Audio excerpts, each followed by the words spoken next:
नमस्कार दोस्तों, आप सोच रहे होंगे मैं गाना क्यों गा रही हूँ? दरअसल मुझे एक और बात पता चली कि मेरी जो बहन जी हैं, इंचार्ज हैं, जो सेंटर की बहन जी थी जो मेरी, अभी वो हैं लेकिन अभी वो मेरी बहन जी नहीं रहीं। तो वो लोगों से कहती हैं कि वो भटकती आत्मा है। हुँ, तो मैं कहाँ से आप लोगों को भटकती आत्मा लग रही हूँ?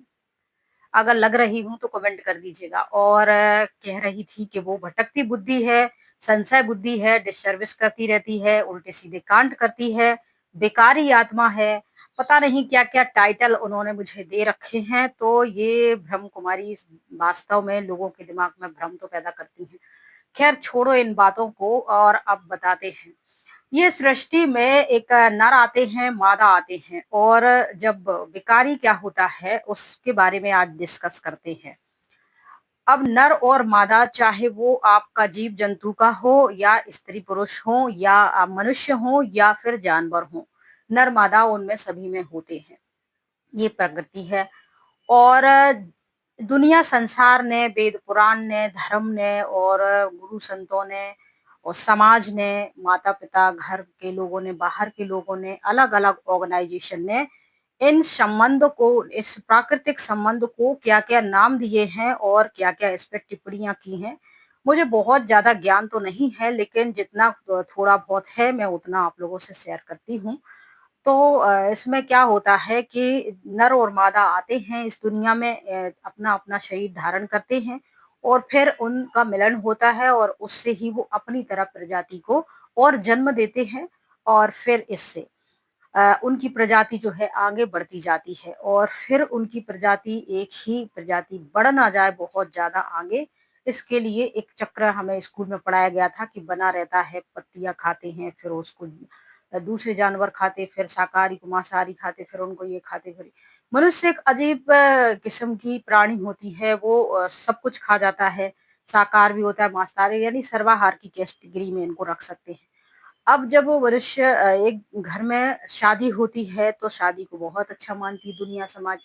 वेद शास्त्रों में भी इसको माना जाता है और फिर इसको पंडित जो होते हैं वो विधि-विधान से पूजा-पाठ करके और वर पक्ष के, वधू पक्ष के 2 व्यक्ति 2 समाज के लोग आते हैं आपस में अपनी कन्या का, अपने पुत्र का दोनों की शादी करवाते हैं और फिर वो एक दाम्पत्य जीवन शुरू करते हैं। फिर उनके यहाँ संतानें होती हैं। तो दुनिया समाज इसको एक सही मानती है, धर्म पति और धर्म पत्नी मानते हैं। कुछ लोग इस इनको बेकार की कैटेगरी में रख लेते हैं कि स्त्री पुरुष हैं, चाहे वो पति पत्नी है, चाहे वो भाई बहन है, चाहे गर्लफ्रेंड बॉयफ्रेंड हो, चाहे वो लड़का लड़की है, चाहे वो कुंवारे हों, चाहे शादीशुदा हों, अगर वो संबंध बनाते हैं तो वो काम विकार कहलाता है और काम विकार महाशत्रु है मनुष्य का। तो भगवान ने कहा है कि जब तुम तपस्या करने लग जाते हो और तुम एक लक्ष्य बनाते हो कि अब मुझे ईश्वर को प्राप्त करना है और जब मुझे ईश्वर को प्राप्त करना है तो ये जो काम विकार है ये मेरे लिए महाशत्रु है। ये दुनिया समाज के लिए नहीं है। अब कहेंगे कि भई ये दुनिया समाज के लिए, स्त्री पुरुष के लिए या घर गृहस्थी वालों के लिए, ये उनके लिए क्यों रहेगा? क्योंकि उनको तो वो तो अपने जो भी उनकी घर गृहस्थी की जीवन होती है, पूजा-पाठ होते हैं और जो उनका सामाजिक जीने का और धार्मिक जीने का तौर-तरीके होते हैं, वो अपना सामान्य जीवन जी रहे होते हैं। और अभी तक उनको यही बताया है कि आपकी पत्नी होते हुए अगर आप पराई स्त्री की तरफ देखते हैं, तो ये गलत बात है, सामाजिक रूप से भी और कानूनन रूप से और धार्मिक रूप से भी। और कोई स्त्री शादीशुदा है और वो शादीशुदा होने के बावजूद किसी गैर पुरुष की तरफ अट्रैक्टिव होती है, तो वो भी गलत है एक सामाजिक रूप से, एक धार्मिक रूप से और एक इस तरीके से वो गलत मान जाते हैं कानूनी रूप से भी। इसके अलावा अगर उनकी समाज ने मिलके और उनके जो भी होते हैं कुंडली वगैरह मिला के मुहूर्त-वहूरत तय करके इससे पहले वो शादी नहीं करते हैं और शादी से पहले ही अगर वो विकार में जाते हैं या अट्रैक्टिव होते हैं या रिलेशनशिप इसे कह लें सीधी-सीधी भाषा में, तो उसको समाज गलत मानती है, धर्म भी गलत मानता है, उसको भी कानून ने तो ख़ैर इस पे परमिशन दे दी है कि अगर तुम वयस्क हो गए हो 18 प्लस हो गए हो तो आप अपनी मर्ज़ी से जो चाहे कर सकते हो।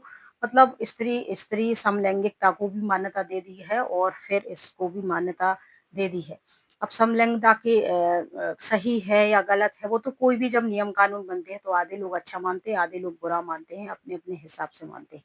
लेकिन ब्रह्म कुमारी में कुछ अलग ही भ्रम फैलाया जाता है, सब उनका सिस्टम ही अलग पूरा चलता है, क्योंकि दावा ये रहता है कि भगवान ही यहाँ आए हैं और भगवान ने ये सब कुछ कहा है। तो भगवान ने जिसके लिए कहा है या जिनसे वो बोल रहे हैं, पहले वो अपने लाइफ को सुधारें, वो अपने स्टैंडर्ड को सुधारें, वो अपनी स्थिति को सुधारें, वो अपने जो बोल रहे हैं उस पे मनसा वाचा कर्मणा उन पे ध्यान दें, उनको सुधारें।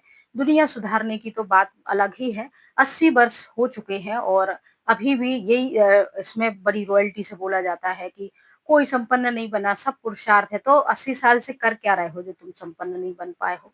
एक भी तुम्हारे पास ऐसा उदाहरण नहीं आ रहा है जो बिल्कुल शांति से बैठे-बैठे शरीर छोड़ रहा हो, उसको कोई बीमारी नहीं हो रही हो या फिर उस पे किसी भी प्रकार का कोई आरोप नहीं लगा हो या फिर उससे कोई अपनी लाइफ में गलती ना हुई हो लास्ट तक या हॉस्पिटल में ही दम ना तोड़ रहा हो वगैरह-वगैरह बीमारी के चलते। तो ये सब चल क्या रहा है? 80 वर्षों से क्या एक भी इस ऐसा नहीं है। और आप तो ये कहते हैं हम 2 साल से जुड़े, 10 साल से जुड़े, 50 साल से जुड़ी हो, इतना निश्चय है, ज्ञान है, परमात्मा आया हो। अरे परमात्मा की बात क्यों नहीं मानते हो तुम लोग? ये बात तो क्यों तुम लोगों को हमेशा यही कह देते रहते हो कि किसी को मत देखो, भगवान को देखो, सब पुरुषार्थ कब तक चलेगा ये पुरुषार्थ बहन? विनाश तो सामने खड़ा पड़ा है और मैंने 80 वर्ष कह दिया सॉरी 90 वर्ष हो चुके हैं और 10 वर्ष जब तुम 90 वर्ष में कुछ नहीं कर पाए तो 10 वर्ष में क्या कर लोगे? हैं? बस अब एक ही काम रह गया है कि कौन बोल रहा है, कौन क्वेश्चन कर रहा है कि अभी तक क्यों नहीं हो रहा है? जब हम ज्ञान में थे तब हमें बताया गया था कि श्री कृष्ण जब 75 वर्ष कंप्लीट हो जाएँगे यज्ञ को, उसके बाद श्री कृष्ण का जन्म हो जाएगा कहीं और फिर श्री कृष्ण 25 वर्ष के हो जाएँगे तो उनकी शादी लक्ष्मी राधा से हो जाएगी, तो राधा लक्ष्मी बन जाएगी और कृष्ण नारायण बन जाएँगे और इस तरीके से सृष्टि का काम। तो इस हिसाब से श्री कृष्ण 15 वर्ष के हो चुके होंगे कहीं न कहीं। और कुछ लोग आके यही कहते रहते हैं हमारे कमेंट बॉक्स में कि आप दीदी-दादा को मत देखो, आप जिज्ञासुओं को मत देखो, आप इनको मत देखो, उनको मत देखो। आप देखो सब पुरुषार्थी हैं, मनुष्य ही तो हैं, मनुष्य से तो गलती होती रहती है, आप तो भगवान को देखो। अरे तुम भगवान को देख रहे हो और भगवान को देख-देख के तुम्हारे अंदर कुछ परिवर्तन नहीं आ रहा है, तो तुम हमसे क्या एक्सपेक्ट रख रहे हो? हमें ऐसा लगा कि भई हम फॉलो नहीं कर पा रहे हैं, तो हमें लोगों को नहीं ठगना चाहिए, हट जाना चाहिए यहाँ से। तो हट गए हम और फिर अब हम तुमसे कह रहे हैं कि तुम अगर वहाँ टिके हो तो तुम यहाँ आके हम पर बद्दी-बद्दी कमेंट करने से बेहतर है कि स्थिति बना लो। और ये कब तक चलेगा कि अभी तो सब पुरुषार्थी है, अभी तो सब पुरुषार्थी हैं। श्री कृष्ण ने भी 10 वर्ष बाद 25 वर्ष के हो जाएँगे, नारायण राज्य चलने लगेगा। वो तुम यही गाना गाते रहोगे कि अभी तो सब पुरुषार्थी, अभी तो सब पुरुषार्थी हैं। तो दुनिया में सरकार भी कुछ नियम बना देती है कि वयस्क हो गए हैं, अपनी लाइफ अपनी मर्ज़ी से जी सकते हैं, शादी भी कर सकते हैं और रिलेशनशिप में भी रह सकते हैं। ये तो हुई सरकार कानून की बात क्योंकि लोग इन सब चीज़ों का विरोध करते हैं, लेकिन समाज आज भी इन चीज़ों को एक्सेप्ट नहीं करता, धर्म भी नहीं करता।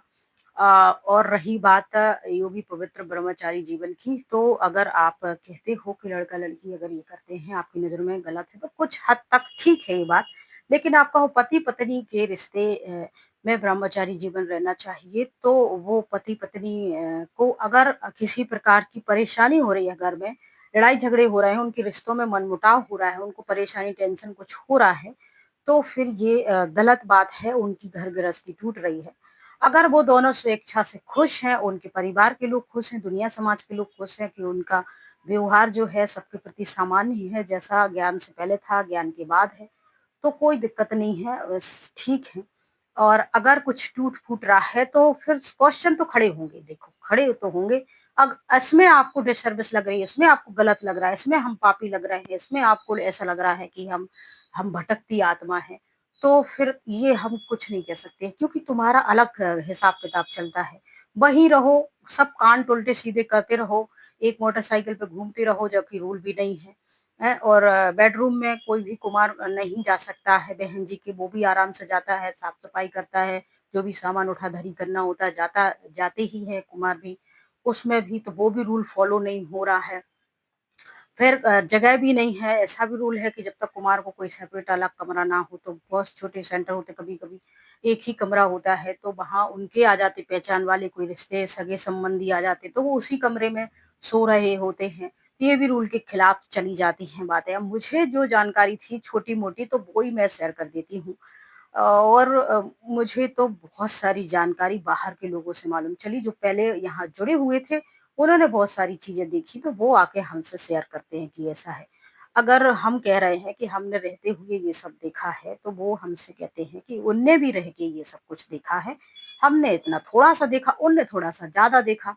तो इस तरीके से एक-दूसरे के साथ शेयर कर देते हैं, बता देते हैं। अब इन सबको आपको भटकती आत्मा लगे, एक और बात मैं आपको बता देती हूँ कि जो लोग ईश्वर के नाम पर दान देते हैं, उनका तो शरीर मरता है। उनने तो दे दिया भगवान के नाम पे दान। लेकिन जो लोग ईश्वर के नाम पे दान लेते हैं, लोगों को डरवाते हैं, लोगों को डराते-धमकाते हैं, उनको सपने दिखाते हैं झूठे, उनकी तो आत्मा ही जैसे मर ज गई होती है। कोई फीलिंग नहीं है उनके अंदर, कोई सहानुभूति नहीं है, कोई उनके अंदर संवेदनाएँ नहीं हैं इंसानों के प्रति, इंसानियत जैसे उनकी खत्म हो चुकी है। नोट आ रहे हैं अगर झूठ बोल के, गलत बोल के और उनकी ऐश-आराम की चीज़ें आ रही हैं, आधुनिकता आ रही है उनके जीवन में, तो वो इन सब चीज़ों में आनंदित हो गए हैं, मस्त हो गए हैं। उन्होंने इन्हीं सब चीज़ों को अच्छा समझ लिया है और अब मुझे भी यही सारी चीज़ें सिखाई जाती थी कि लोगों से माना तिकड़मबाज़ी करके पैसे निकलवाओ। ये उसको युक्ति कह देते हैं, यानी झूठ बोल दो आप और आपने कुछ बिल्स हैं, ₹500 के बने तो 5000 का बिल बनवा लो आप नकली, तो इसको युक्ति कह देते हैं। ये अब भगवान तो ऐसी सारी चीज़ें आपको सिखाएँगे नहीं, सिखाएँगे क्या? आप खुद से पूछो। कि युक्ति से सिखा दो कि भई प्रोग्राम के बैनर 1500 के बने हैं और आप 5000 ले लो सामने वाले से, क्योंकि उसने कह तो दिया था कि बहन जी बैनर हमारी तरफ से है। तो 5000 का बिल बनवा लो आप बैनर वाले से गलत-सलत और फिर बैनर वाले फिर उस व्यक्ति को पकड़ा दो और कह दो, ये युक्ति है। लोग शांति से अच्छे मन से पैसे नहीं निकालते, हम तो उनका सफल करवा रहे हैं। ये सफल करवाना नहीं होता है, जैसे दुनिया में लोग होते हैं डरा-धमका के पैसे-वैसे ले लेते हैं। जैसे साइबर अटैकर होते हैं वो आपके पास गलत-सलत मेल भेज के आपका हैक कर लेते हैं अकाउंट, पैसे-वैसे निकाल लेते हैं। यही सब तरीके होते हैं और यही सब चलता रहता है और आपसे पैसे ऐसे ले लिए जाते हैं। और जब कोई समझा देता है कि देखो इस तरीके से परेशान होने की ज़रूरत नहीं है, आराम से मेहनत करो, जहाँ लगता है दान करो, जहाँ नहीं लगता है मत करो और आपको देना है स्वेच्छा से तो उतना ही दो जितना दिया जाता है। और गलत-सलत तरीके से मत लो, एक एक टाइम टेबल बना लो कि मुझे मंथली करना है, कि मुझे वीकली करना है, कि 6 महीने में करना है, कि साल भर में करना है, ये मेरी अपनी मर्ज़ी है। उसके लिए आप मुझे बीच में बोलिएगा नहीं, कभी इस चीज़ का, कभी उस चीज़ का, ऐसे करके आप कहिएगा नहीं। और रही बात विनाश की, तो विनाश तो सबको होगा। अब विनाश जब प्राकृतिक आपदा आती है, तो वो ये नहीं देखती है कि इनने व्हाइट कपड़े पहने हुए हैं, इनने कलर कपड़े पहने हुए हैं या इनने पहने नहीं हुए हैं, तो इन सब के साथ हमें अलग-अलग बर्ताव करना है। प्रकृति ये सब कुछ नहीं देखती, तुम्हारी भावनाएँ भी नहीं वो देखती, इंसान और जानवर भी नहीं देखती, वो कुछ नहीं देखती, जब उन्हें सफाया करना होता है तो सफाया कर देती है। इसीलिए मौज में रहो, खुश रहो, आनंदित रहो, परिवार के साथ घूमो-फिरो और धार्मिक चीज़ों को भी मानते रहो, जुड़े रहो जहाँ से जैसे जुड़े हो। गलत है गलत का विरोध करो, सही है सही को खुल के कहो। और रही बात अपने ऊपर टाइटल लेने की, तो हम ब्रह्म कुमारी के ऊपर अगर नहीं भी बोल रहे होते, दुनिया संसार के ऊपर, तो उससे भी रिलेटिव कोई लोग आते और हमें तरह-तरह की टाइटल देते रहते। कोई बड़ी बात नहीं है, ये तो काम ही है। आज जो भी लोग हैं कुछ काम कर रहे हैं, घर में भी बैठे हैं, तो घर में क्यों बैठे हो? बाहर भी चल रहे हैं, तो घर में पैर नहीं टिकते, बाहर ही घूमते रहते हो। शांत बैठे हो तो इनको कोई से मतलब नहीं, खुद में गुम रहते हैं। ज़्यादा बोलो तो बहुत बोलती हैं, बेमतलब का बोलती रहती हैं। हँसो तो इनको कोई काम नहीं है, दुनिया की तकलीफ में भी हँसती रहती हैं और नहीं हँसो तो देखो सब हँस रहे हैं, इनको हँसनी अपने घमंड में रहती। यानी आप कुछ भी कर लो, आपको ताने तो मार दिए जाएँगे, कोई बड़ी बात नहीं है। और हमसे भी आज के लोग कह रहे थे मैसेज कर कर के कि आपको ऐसे बोल रहा है, ऐसे बोल रहा है, ऐसे बोल रहा है। तो हमने कहा उनका काम है बोलना, हमारा काम है बोलना तो हम बोलते हैं, उनका काम बोलना तो वो बोलते हैं, क्या बड़ी बात है, आप परेशान मत हो। आप अपने विवेक का इस्तेमाल करो और अपने हिसाब से रहो, कोई दिक्कत नहीं है। इस काम